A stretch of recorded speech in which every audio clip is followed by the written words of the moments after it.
और अब बात वक्फ बिल की। वक्फ बिल को लेकर कट्टरपंथी जिस तरह से जहर उगल रहे थे, उसके बाद अब जेपीसी को 1,30,00,000 फीडबैक चिट्ठियां मिली हैं और ये चिट्ठियां शक पैदा कर रही हैं। शक इसलिए हो रहा है क्योंकि ये सारे फीडबैक एक ही सर्वर से भेजे गए हैं, जिस पर बीजेपी ने विदेशी साजिश का आरोप लगाया है। देखिए रिपोर्ट।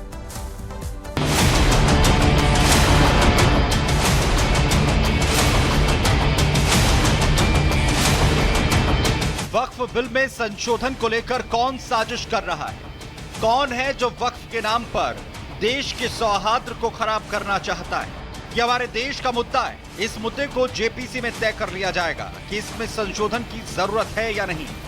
लेकिन वक्फ बिल पर जेपीसी को मिले 1,30,00,000 फीडबैक चिट्ठियां शंका पैदा कर रही। बीजेपी तो इसमें विदेशी साजिश की भी आशंका जता रही है।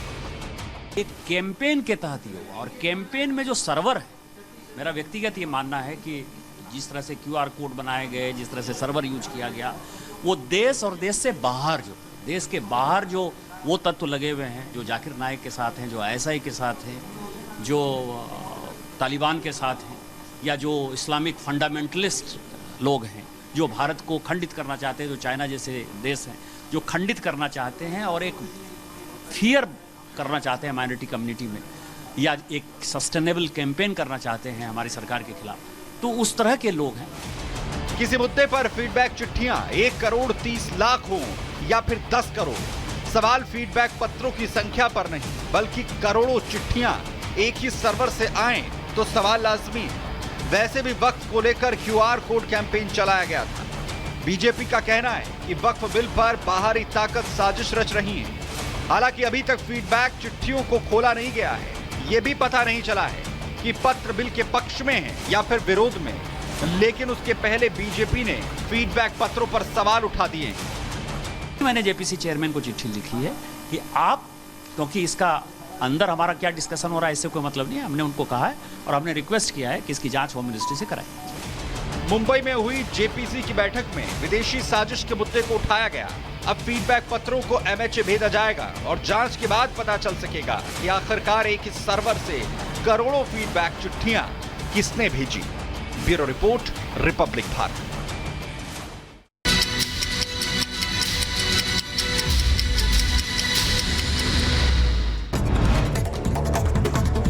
आज ही होगा दिल्ली एमसीडी स्टैंडिंग कमेटी का चुनाव। उपराज्यपाल वीके सक्सेना ने देर रात दिया निर्देश, दोपहर 1 बजे कराने का आदेश।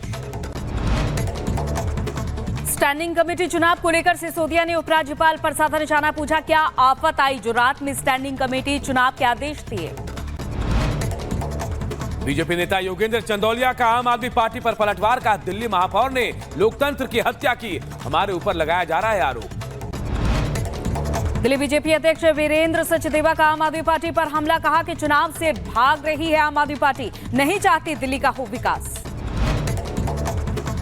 दिल्ली का विधानसभा सत्र का दूसरा दिन आज, सीएम आतिशी सत्र को कर सकती है संबोधित। हिमाचल प्रदेश में स्ट्रीट वेंडर्स की पहचान पर सुक्खू सरकार का बयान। स्ट्रीट वेंडर्स के नाम लिखने के आदेश को लेकर फिलहाल कोई फैसला नहीं, कैबिनेट में मंथन के बाद होगा फैसला। हिमाचल में स्ट्रीट वेंडर्स पॉलिसी को लेकर जयराम ठाकुर का सुक्खू सरकार पर हमला। कहा, मंशा जाहिर है, योगी जी की पॉलिसी अच्छी, विक्रमादित्य को अपनी बात पर अड़े रहना चाहिए। हिमाचल में सियासी उठापटक के बीच आज दिल्ली आ सकते हैं विक्रमादित्य। कांग्रेस आला कमान से होगी मुलाकात। यूपी में होटल ढाबों में नाम लिखने के आदेश को लेकर एक्शन में अयोध्या प्रशासन। इसे लेकर प्रशासन ने जारी की एडवाइजरी। दुकानों पर नेम प्लेट के लिए 7 दिन की मोहलत। यूपी में होटल ढाबों के नाम लिखने के आदेश के बाद एक्शन में यूपी सरकार। लखनऊ में फूड डिपार्टमेंट आज करेगा एक्शन। जहां हुआ आदेश का उल्लंघन, वहां नोटिस जारी करेगा प्रशासन।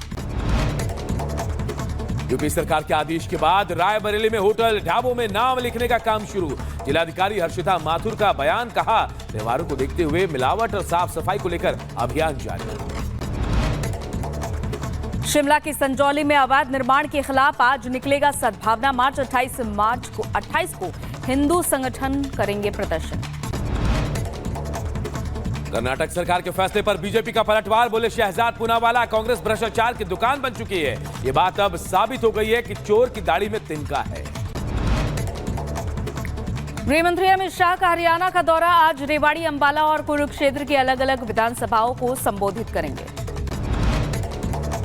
जम्मू कश्मीर में आखिरी दौर के चुनाव में बीजेपी ने झोंकी अपनी पूरी ताकत। बीजेपी अध्यक्ष जेपी नड्डा कठुआ के बिलावर में करेंगे रैली।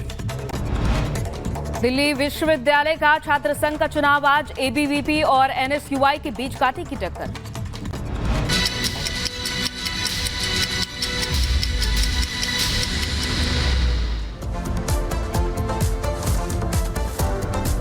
और अब बात बहराइच की करते हैं, जहां भेड़िए के आतंक के बाद अब तेंदुए की दहशत देखी जा रही है। तेंदुए ने किसान पर हमला किया, उसे गंभीर रूप से घायल कर दिया है। 1 मिनट में पूरी खबर आप सबको बताते हैं। बहराइच में ग्रामीणों की मुश्किलें कम होने का नाम नहीं ले रही। यहां आदमखोर भेड़िए का आतंक अब भी बना हुआ है, तो तेंदुए ने लोगों की दहशत बढ़ा दी है। ताजा मामला बहराइच के मूर्तिहा इलाके की है, जहां खेत में काम कर रहे किसान पर तेंदुए ने हमला कर दिया, जिसमें किसान गंभीर रूप से घायल हो गया। किसान की चीख सुनकर परिजनों ने उसकी जान बचाई। खेत में गए थे सब्जी काटने, और खेत के बगल में हल्दी का खेत था। हल्दी में था, मतलब से खड़े पर वार करी गर्दन पे। गंभीर रूप से जख्मी किसान को सीएचसी पहुंचाया गया। हालत गंभीर होने की वजह से किसान को बहराइच मेडिकल कॉलेज रेफर किया गया है।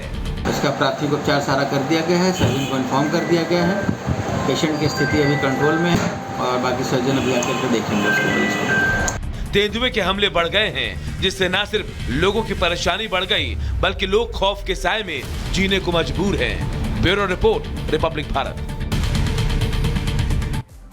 और उधर मुजफ्फरनगर में पुलिस और गौकश के बीच मुठभेड़ हुई है, जहां गोली लगने से एक बदमाश घायल हो गया है और वहीं हथियार भी बरामद किए गए। देखिए रिपोर्ट।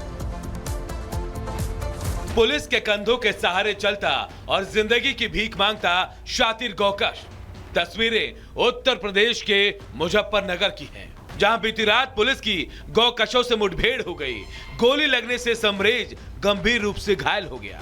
पूछताछ पर मालूम चला है कि वो समरेज सन ऑफ शरीफ, जो रेवाड़ी नगला का रहने वाला है, जुलाई में गौकशी में वांछित चल रहा था और पुलिस मुठभेड़ में भी वांछित चल रहा था। विधिक आवश्यक कार्रवाई की जा रही है। मुखबिर से सूचना मिलने के बाद पुलिस ने बीती रात जाल बिछाया। सूचना के आधार पर 4 गौकश पुलिस को जाते भी दिखाई दिए। पुलिस ने पकड़ने का प्रयास किया तो गौकशों ने पुलिस पर फायरिंग कर दी। पुलिस के जवाबी फायरिंग में गौकश समरेज गोली लगने से घायल हो गया। वहीं पकड़े जाने के बाद गौकश जिंदगी भर अपराध न करने की कसम खाता दिखा। इस पकड़े गए गौकश से पुलिस ने तमंचा, कारतूस और बाइक के साथ गौकशी का सामान बरामद किया। और अगली खबर सहारनपुर से, जहां एक सड़क पर आरपीएफ की सिपाही और एक आम महिला के बीच जमकर लात घूसे चले हैं। पूरी खबर 1 मिनट की रिपोर्ट में आपको बताते हैं। 20 सड़क पर आरपीएफ की महिला